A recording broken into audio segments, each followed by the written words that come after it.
Hey everyone, this is Nick from Mecha Warehouse.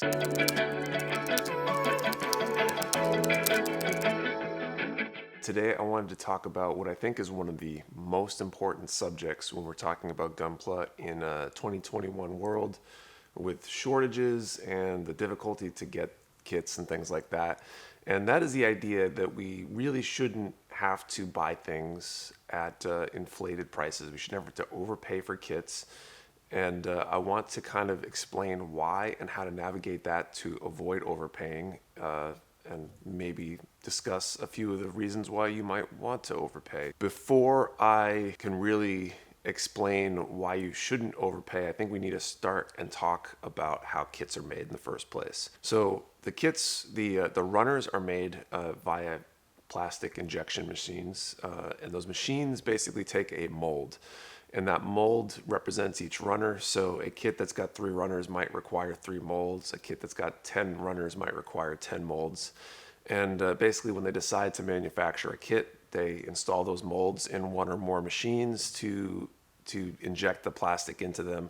They create, however many copies of those runners they need in order to print that kit. And then they, package it up, print manuals, print boxes, assemble everything, so on and so forth. Now, what that means is that when they manufacture a kit, they have to decide they're going to work on that kit. They can't just make one at a time, because I imagine the time to switch over those molds from one machine to the next, or to switch a machine from one mold to the next, takes some amount of time. And the more often you switch them, that is kind of wasteful in the grand scheme of things. I have no idea how long it takes to switch over an injection molding machine mold. But I know from example, I think I went on an ice cream factory tour of several years ago, and they were talking about how it takes like 12 hours to switch over their production line from one flavor to another. I imagine it's kind of a similar thing. You probably have to clean things, take things out, check things, put the new one in, run some tests, maybe inject a few, and make sure that the mold was set up right, things like that. And so therefore they're not able to just on demand print out different kits.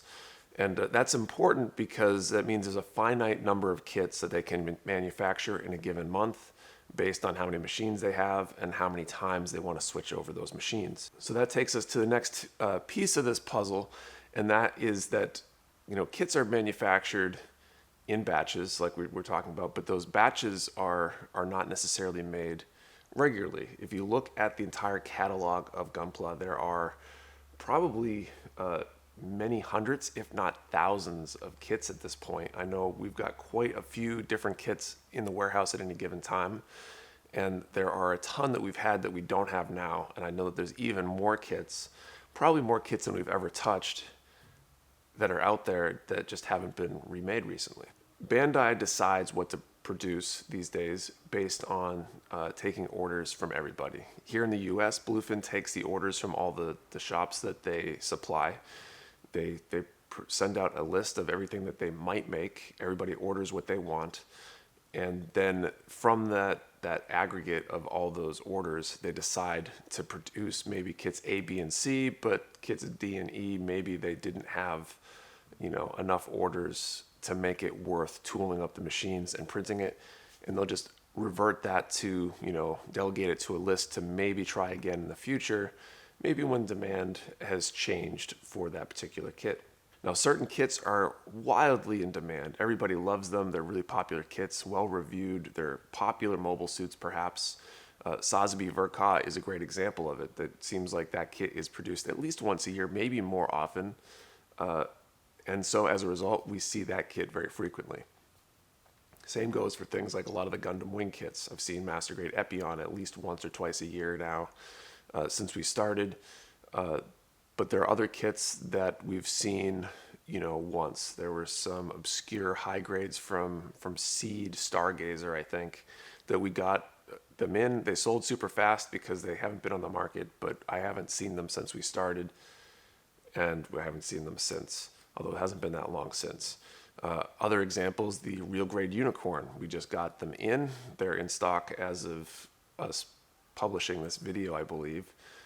But we first got them back in the early days of Mecha Warehouse, early days, a couple years ago when we were still operating in the hallway before we even got to the attic. So 2019, something like that.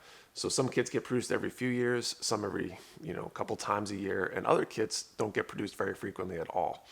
A good example of that is the Master Grade VO, which has only been produced, I believe, once since the kit was released. And these factors all kind of go into the secondary market. So the next piece of this is that, kits that are produced frequently are really easy to get at normal price. If you pay a huge markup on a Sotheby Verka, you are probably making a mistake because that kit was produced recently, they're available, and they'll probably get printed again in the next year, so why pay 2x what that kit is worth? On the other hand, a kit like Master Grade VO, I don't know what it cost when it was initially released. From what I hear, they go for like $400 on eBay. And a lot of that's because you can't get them. They only were produced that once. Now that said, that kit and any kit can and probably will get produced again in the future. It's just that frequency at which it gets printed really depends on how popular of a kit it is. So Master Grade VO probably will get printed again, but I can't say for sure. It would make sense to print again based on how much people are willing to pay for it. That means that there is definitely at least some interest for it.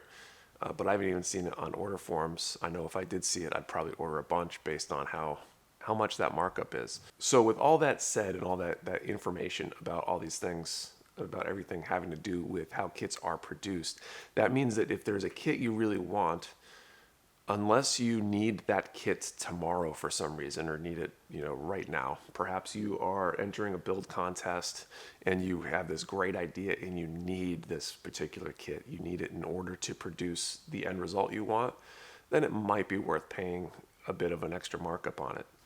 For the most part, though, if you're like me and like most builders that I know, at least very serious builders, the kind that are probably watching this video, it means you probably have a backlog. And that backlog, I think, is the best defense against overpaying for kits. Now, having a super deep backlog like I do probably isn't necessarily smart. Having, dozens and dozens of kits on the shelf is probably overkill.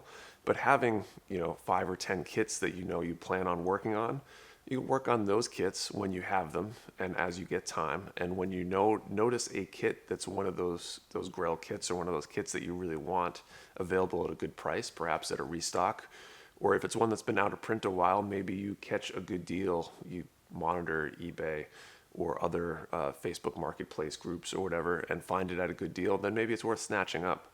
And that kind of leverages that backlog to help you save money in the long run and ultimately not overpay for kits, not feel scalping, and ultimately get the most for your money. So that's kind of my take on it. As far as I know, any kit could get reproduced at any time. I don't have actual confirmation on this, but I heard a rumor somewhere that there's only been like maybe a dozen molds that have ever actually been retired. Those molds are usually good for a lot of runners, which means that and the amount of money they invest in those molds mean they're probably just storing them rather than breaking them up, destroying them, any of that kind of stuff. There's almost always a chance that kit will come back around again, and if you wait long enough, it pretty much always will. So hopefully this has been helpful. I'm curious what your take is on this. Have you overpaid for a kit before?